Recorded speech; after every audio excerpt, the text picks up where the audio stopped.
Vinny Minchillo, Republican consultant. Thank you so much and welcome back to Eye on Politics. Thank you.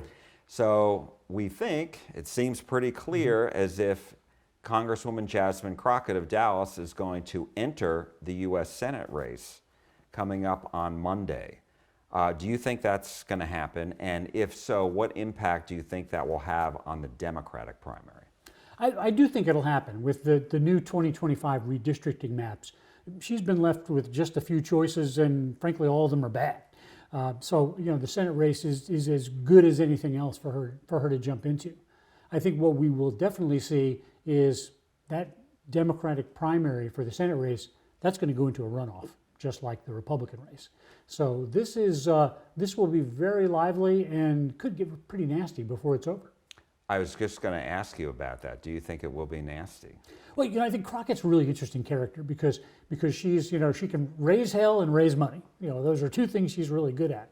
But she's never had a competitive race. I mean, she really walked into the seat. I can't remember the numbers off the top of my head, but she won her previous primaries with 80% of the vote, 70% of the vote.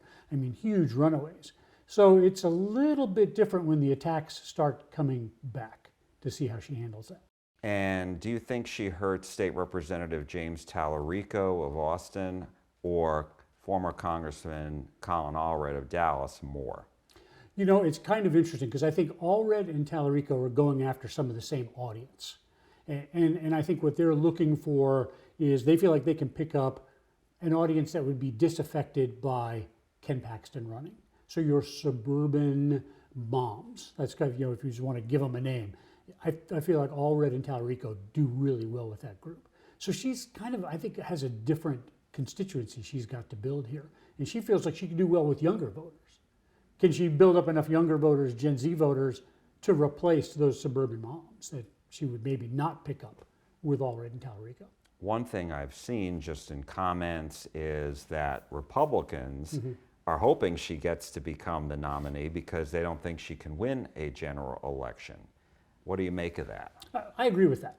I think she's a real polarizing candidate. She's fun to watch, and when she goes crazy on the news, it's always interesting to watch.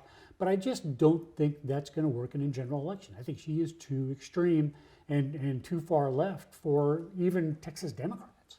Do you think she's going to energize Republicans if she is the nominee? 100%. If she gets through and gets to the general, I think she'll help turn out Republicans because Republicans are not going to be comfortable with that. Last question on the Democrats. Who do you see the two? Could it be any combination of two of the three getting into the runoff? This is going to come down to money, which I'm always a follow the money guy. And it's going to come out to who can get their story out to more people. We've seen Colin Allred. He's probably a little bit better known. He's got good name ID. Jasmine Crockett's got great name ID because she has built herself up on the news. Tallarico's probably got the most work to do. It's going to come down to money. You're going to have to pretty much buy your way in. So let's talk about the Republican primary. How do you see this shaping up? Well, it's now kind of similar to the Democrat side. This is definitely going to be a runoff. I mean, we've got, with Wesley Hunt in the picture, he's going to be able to pull enough votes to force this into a runoff. Neither Cornyn or Paxton, best case scenario, I don't think either one of them are going to be able to get over 50% to avoid the runoff. And so who do you see ending up in the runoff? Well, we've got a long way to go, and this has already been a nasty race, to begin with. Oh yeah. I mean, Cornyn came out of the gate saying that he was going to take Paxton to the woodshed, but in words stronger than that. So this has been pretty nasty.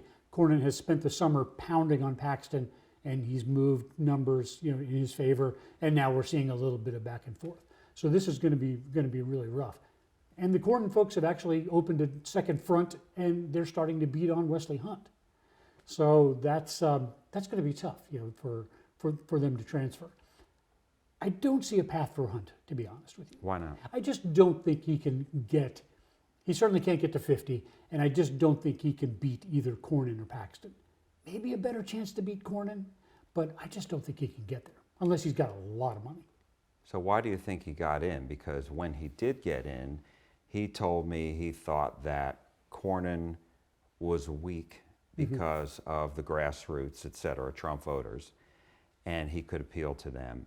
And in a general, Paxton is very vulnerable because of all of his baggage. Right.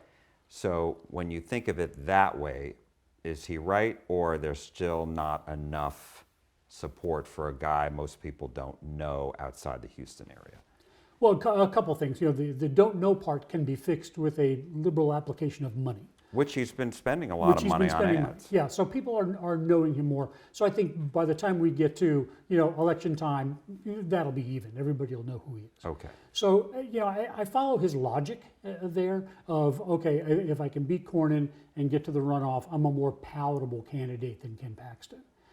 I'm just not sure that's going to work. I just don't think people know enough about him and are willing to put him into that kind of office. Give him the keys, so to speak. I also don't understand. To me, it seems very strange to walk away from a solid seat. And he's a guy on the way up. He's very well liked in Washington. He's probably ready to move into leadership at some level. Why walk away from that to a really kind of iffy proposition to get in? And of course, everybody's talking about who is President Trump going to endorse. Mm-hmm. We may not know until right before, in February, maybe. Right. What do you make of, has anything changed, do you think, in that regard? I mean, everybody always says the president only wants to bet on a sure winner. He doesn't want to bet on someone who's going to lose. Right. And, he hasn't come out yet. He always says, I like both guys. I mean, I know he has also said nice things about Congressman Hunt. So, do you think maybe he'll just sit it out? I would never want to be one who predicts what the president is going to do or not going to do. But I think there's a good chance he waits to the very end or just really doesn't get involved. Because no matter whether it's Hunt or Paxton or Cornyn, he's going to get the votes he needs from any of those guys. So I'm not really sure what his incentive is to get involved other than to, try to pick a winner and put his thumb on the scale. Why do you think Cornyn is still weak? Because in the polls, because he did spend a lot of money and he did bounce back after spending a lot of money over the summer before Wesley Hunt got into the race. Right. But he still hasn't taken the next step, I don't think. I haven't seen any truly independent poll that shows that. What do you make of this situation? I think it's pretty simple, to be honest. For Cornyn, I think it's just fatigue. He's been around a long time. He's run a lot of statewide races from, Supreme Court to being senator all this time. And, there's just, a finite lifespan for a lot of statewide politicians, especially in a state where, you've got a lot of people who wish we had term limits on that. So I think there's just a little Cornyn fatigue. You think he's run his course? He may have run his course, and he took that very bad vote on guns. And people have not forgotten that here in the great state of Texas. Why do you say it was a bad vote? Because I've talked to him about it. Yeah. And he said this was not a gun control bill at Right. all. So what was bad about it? For where he was politically at the time, it was actually a smart play because he probably got a gun bill passed that was less onerous than it could have been. So he gave a little and got some back. So, that's the process of Washington. But if you just look at it at, hey, he voted with Biden to get a gun control bill across, on its surface, that just looks bad. So to the just average voter, that can be made to look bad. He's got to explain that to people, and that's a problem. As the old saying goes, if you're explaining, you're not gaining. I was just going to ask you about that. So if you were Cornyn's campaign, what would you be doing right now?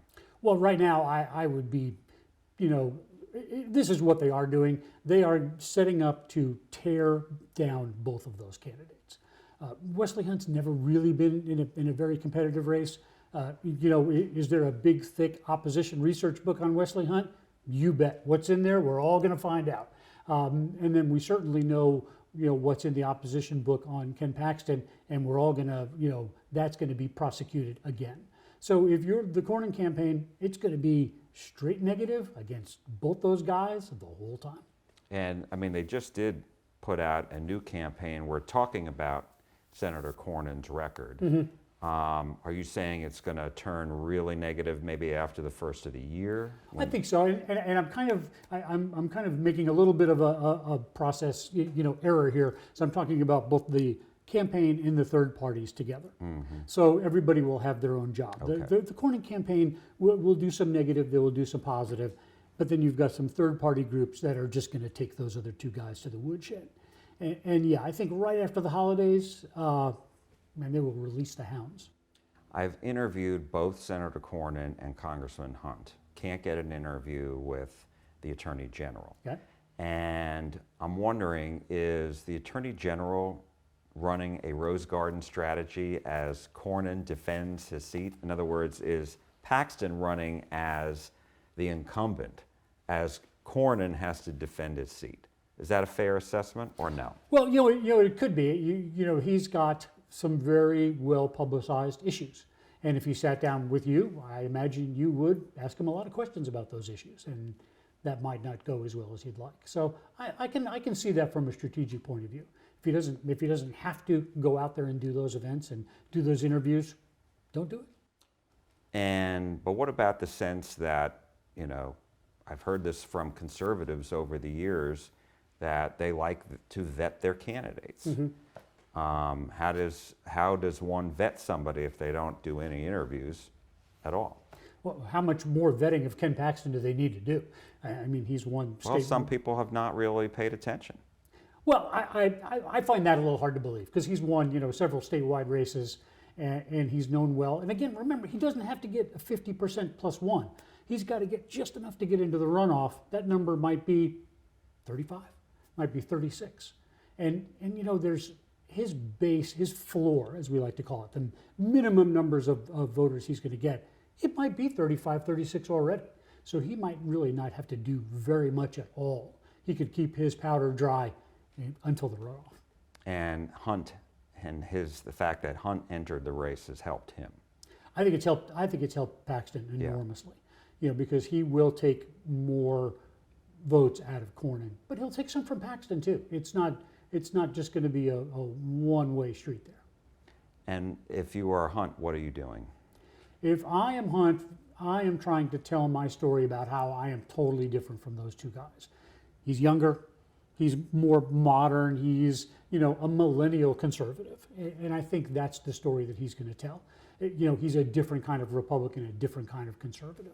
He's got to tell that story, and he's got to tell it quick because the bullets are going to start flying his way very soon. Vinny Minchillo, thank you so much. My pleasure. We appreciate it.